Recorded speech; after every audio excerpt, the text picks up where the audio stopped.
286 দিনে পৃথিবীর চারপাশে 4577 বার পাক দেওয়ার পর অবশেষে গত 19 মার্চ মহাকাশ থেকে পৃথিবীতে ফিরেছেন নাসার দুই নভোচার ভারতীয় বংশোদ্ভূত সুনিতা উইলিয়ামস ও বুচ উইলমোর।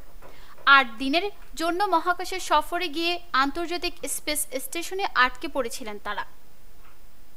তবে সুনিতারাই প্রথম নভোচার নন যারা মহাকাশে এত দীর্ঘ সময় ধরে আটকে ছিলেন। এই তালিকায় এমন একজন ব্যক্তি আছেন যিনি 10 মাস ধরে মহাকাশে আটকে ছিলেন, আর মহাকাশ থেকে যখন তিনি পৃথিবীতে ফেরার সুযোগ পেয়েছিলেন ততদিনে গায়েব হয়ে গিয়েছিল তার স্বদেশ।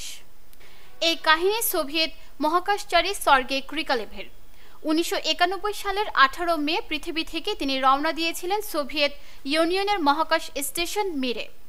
নিয়মিত অভিযান ছিল, কোনো নাটকীয় ঘটনা ঘটার কথা ছিল না। রাজনৈতিক ও অর্থনৈতিক অস্থিরতার মধ্যে পড়ে 1991 সালের 26 ডিসেম্বর ভেঙে টুকরো টুকরো হয়ে গিয়েছিল সোভিয়েত রাশিয়া, যা ক্রিকালেভের পৃথিবীতে ফিরে আসা নিয়ে প্রশ্ন তুলে দিয়েছিল।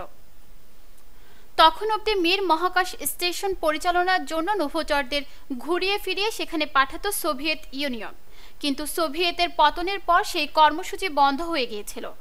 এছাড়া যে লঞ্চিং স্টেশন থেকে সেই সময় সোভিয়েতের মহাকাশ যানগুলি মহাকাশে রওনা দিত, সেই বাইকোনর কসমোড্রোম ছিল সদ্য স্বাধীন দেশ কাজাখস্তানে।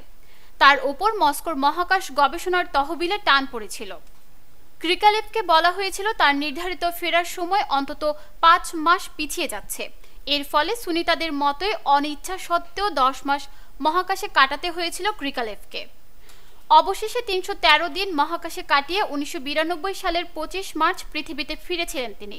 তবে যে পৃথিবী থেকে তিনি রওনা দিয়েছিলেন মহাকাশে, সেই পৃথিবীটা ততদিনে অনেকটা বদলে গিয়েছিল। সোভিয়েত ইউনিয়ন আর ছিল না, তার জায়গায় জন্ম নিয়েছিল নতুন নতুন স্বাধীন বেশ কয়েকটি রাষ্ট্র। প্রসঙ্গত ক্রিকালেভকে অনেকেই বলেন শেষ সোভিয়েত নাগরিক।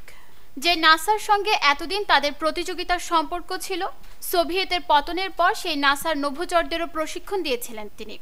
গত 9 মাস যে আন্তর্জাতিক মহাকাশ স্টেশনে ছিলেন সুনিতারা, 1991 সালের ডিসেম্বরে সেই আন্তর্জাতিক মহাকাশ স্টেশনে পা রাখার প্রথম 2 ব্যক্তিরও একজন ছিলেন ক্রিকালেভ।